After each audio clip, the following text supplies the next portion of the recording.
Hello.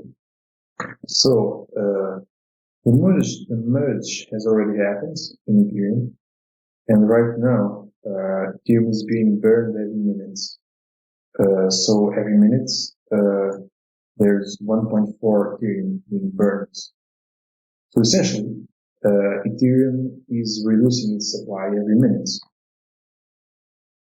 And not only that, there's more and more use cases for Ethereum, because Ethereum isn't like Bitcoin, where it's just used to make transactions. Ethereum is used like gas to power different applications. There's NFTs, although I don't know if it will come back. I think it will. See. There's Metaverse and there's DeFi, which is the stuff I think it's really the most interesting. And all these, not all of these, but many of them are like applications that run on Ethereum. They need Ethereum to function, to use as gas. So there's not only utilization, demand for Ethereum to use it, to actually use it, but it's also reducing its supply. And these two things are very bullish for the price. Really. So I think right now Ethereum is a great buy to do dollar cost averaging. Right now, like today, we're a bit weird.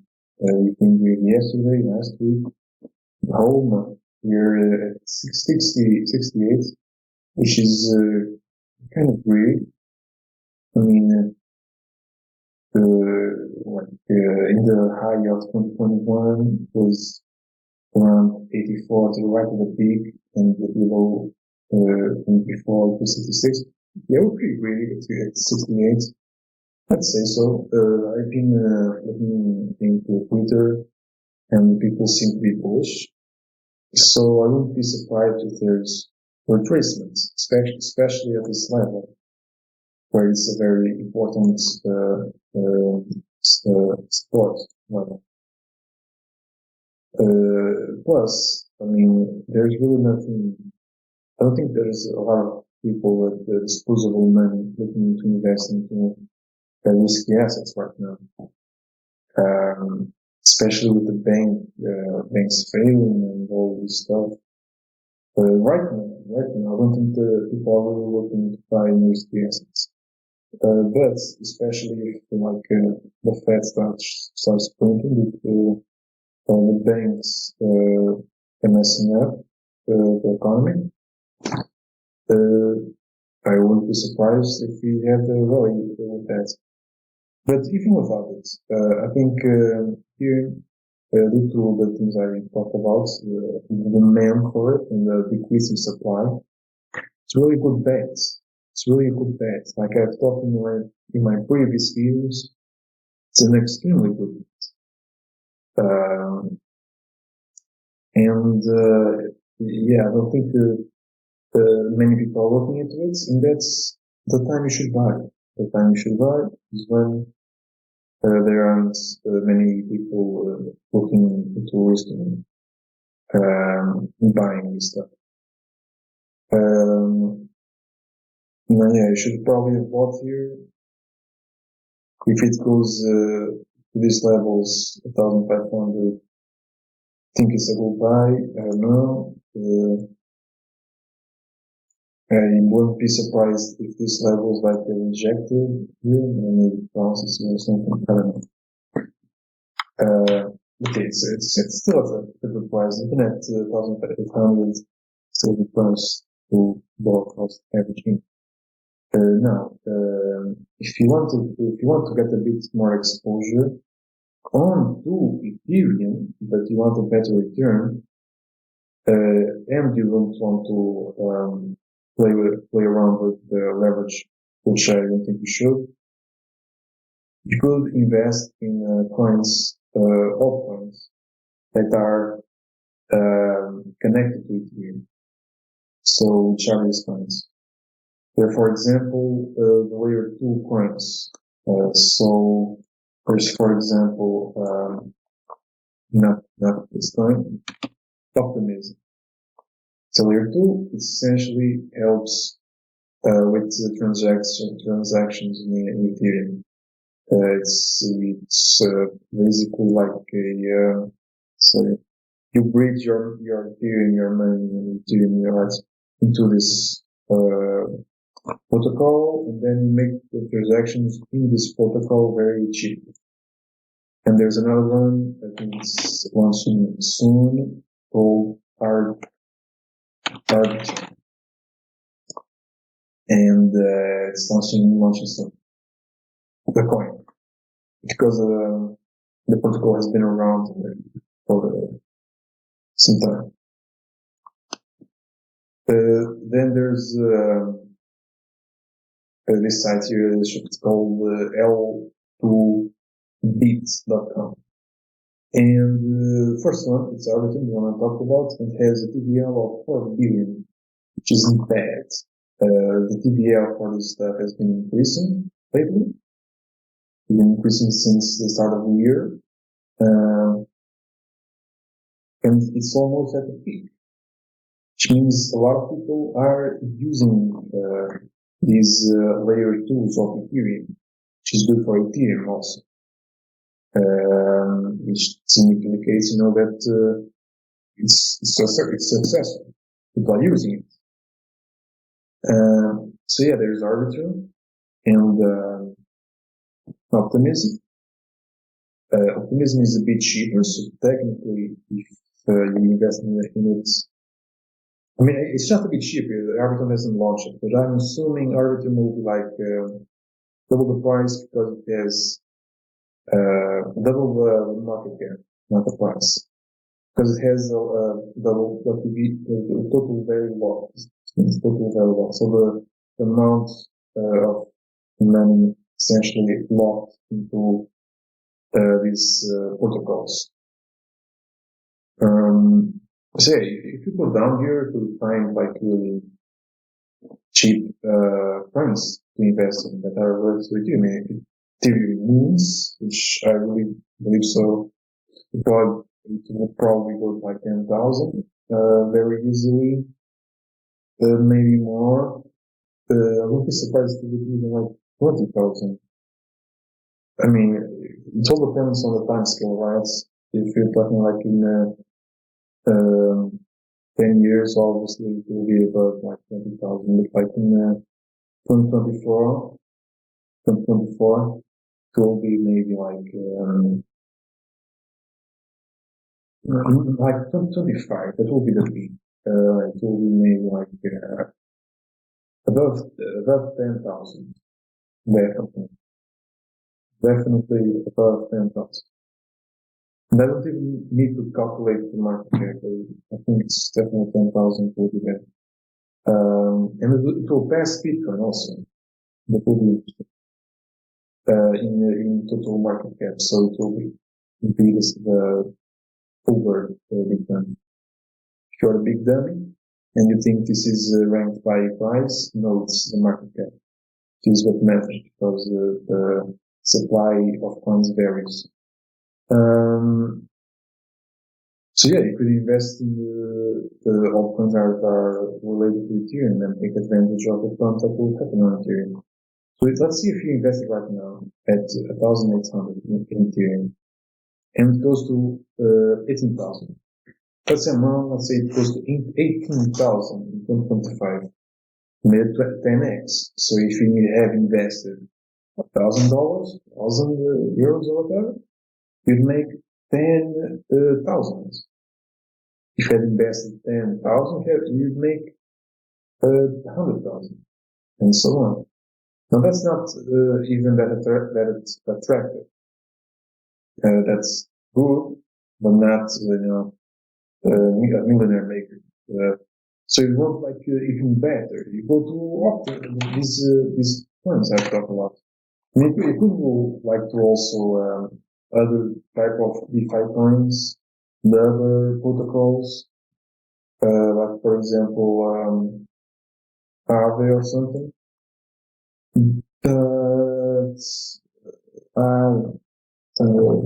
I think Aave right now, for example, is going to be, I think, optimism since probably more that potential. This is subjective. You know, there's like 100 points, even those related to it, you know, you just pick and choose and research.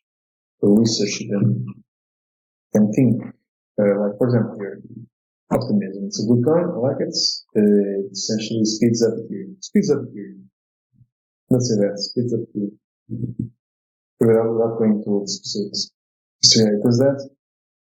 And there's like a certain supply of 300 million. So you look at this and you think, okay, there's 300 million, and there's a total supply of 4 billion 300. And correctly so, it says here 7% is circulating. 7% is unlocked. There is a potential for the rest 83% to be unlocked at any time. 90%. When will they be unlocked? This is very relevant because if you're holding this coin and then suddenly, let's say 1 billion coins is unlocked from like an investor, for example, or a team or whatever, then it will go from 300 million coins to 1.3 billion coins. And if you have a brain, you realize that that jump in supply will lower the price. That's why you use the market cap to gauge what the price, what the value of the coin is. So right now, we don't know that. We don't know. So how do you know? You go to Google and you search optimism and allocations, for example. Optimism allocations. You go here, go to Google, search optimism supply allocations. And then you go, and you don't click on an ad like a dumbass and get scared, you go first result.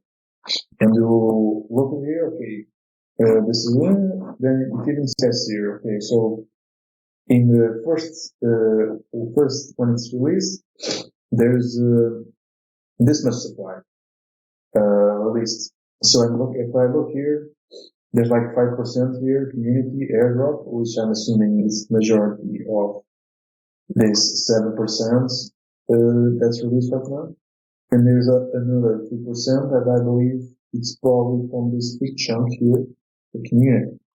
Now you ask, well, why is not the whole chunk here released? Because if this is correct, the circle supply here should be like 30% or more even, you know. Well, that's because if you look here at the label, it says community, ecosystem funds. So if it's a fund, they probably won't spend it all the first second they get it, right? It makes sense. So what you would assume is like, okay, then without leaving the difference, there's 5% from the airdrop here, and then there's the 2% from this chunk right here, or maybe even from these future airdrops. You know, it's future, so it's probably not out yet. Otherwise, it would be 19% in the supply at least.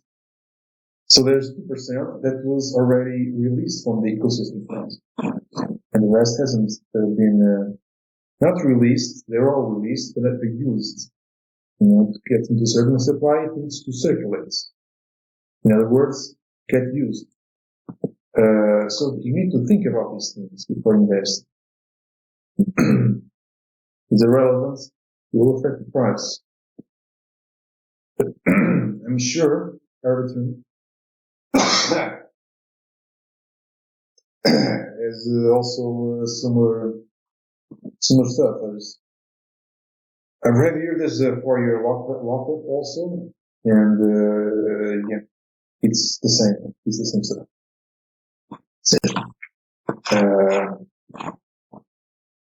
There's a certain quantity released to like airdrop for people that use the stuff, and then there's for a team, for investors, etc. And then we need to look at the lockup periods and when it should probably sell before investors get their hands on like 10% of the supply end up on your ass. So yeah, no, this is just an example of some altcoins that would probably be a smart choice based on the idea that I gave you that probably Ethereum is a really good buy because of the things I've explained, the demand and the shrinking supply.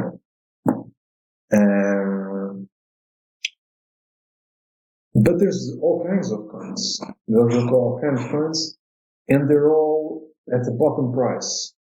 If not the bottom, close enough at the bottom. So I'd be looking right now at looking into them. Looking at coins, the cheaper, the higher the reward, the cheaper, the higher the reward, the higher the risk. So it's like, why? Because if it's cheap, it's probably some issue with the coin. It's not getting used much, or the team escaped, the team acted scam or something. There's something going on with it. Now, if you're wrong, it's a good coin. Team come back, price jumps up from very low market cap to potentially really high, and you make all kinds of money. That's summarized real quick. That's how it works. So yeah, just wanted to get this video out and updates on the markets and advise you. It's probably a really smart idea to look into this stuff. But you do whatever you want. I'm not advising you to do anything. See you next time.